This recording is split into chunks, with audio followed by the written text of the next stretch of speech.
हम खबर दें, अडयाला जेल में साइफर केस की तवील समाअत। आजम खान समेत मजीद 11 गवाहों पर जिरा मुकम्मल। समाअत के दौरान भी गर्मा गर्मी हुई। समाअत के दौरान कार्रवाई जेल के दूसरे कमरे में मुंतकिल कर दी गई। बानी पीटीआई का वकला के बगैर दूसरे कमरे में जाने से इनकार। शाह महमूद कुरैशी का भी स्टेट डिफेंस काउंसिल के जरिए इजरा करने से इनकार। जज ने रिमार्क्स दिए कि आपको मौका दिया गया, आपने इनकार किया, मैंने आपके इजरा का हक खत्म कर दिया। शाह महमूद कुरैशी बोले, अल्लाह के खौफ से डरे, इतनी नाइंसाफी न करें। हमारा बुनियादी हक दिफा छीना जा रहा है, हम कहां से इंसाफ मांगे। इस ट्रायल की तारीख में मिसाल नहीं मिलेगी। इमरान असगर हमारे साथ मौजूद हैं, तफसील उनसे जान लेते हैं। जी इमरान, बताइएगा समाअत का अहवाल।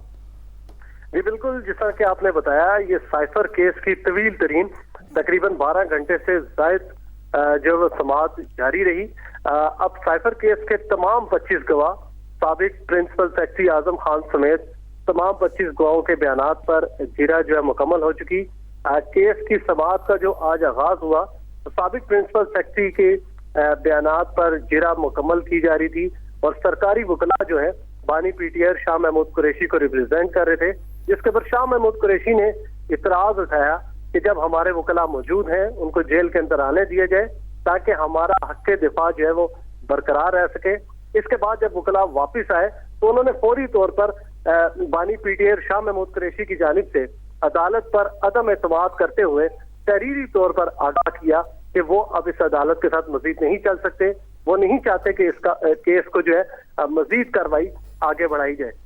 जज अबू अल हसनात मोहम्मद जुल्करनैन जो कि इस केस की समाअत कर रहे हैं, उन्होंने न सिर्फ इसके दरख्वास्त को निमटा दिया, मुस्तरद कर दिया, बल्कि मुल्ज़मान के जो वकला हैं उनसे हक जिरा वापस ले लिया गया और बाकी दीगर जितने गवाहान हैं उनकी तमाम जिरा सरकारी वकला ने की। और जैसा कि आपने बताया कि अदालत को तब्दील किया गया, क्योंकि बैक वक्त 2 केसेस, तोशाखाना जो केस है वो और जबकि साइफर केस एक ही कमरा अदालत में मौजूद थे, तो उस वक्त ये फैसला किया गया कि साइफर केस को दूसरी अदालत में मुंतकिल किया जाए।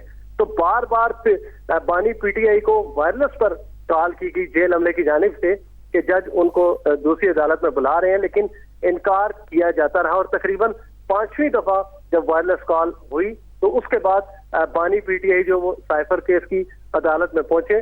केस की समाअत की तारीख जो है अभी तक डिसाइड नहीं हो सकी।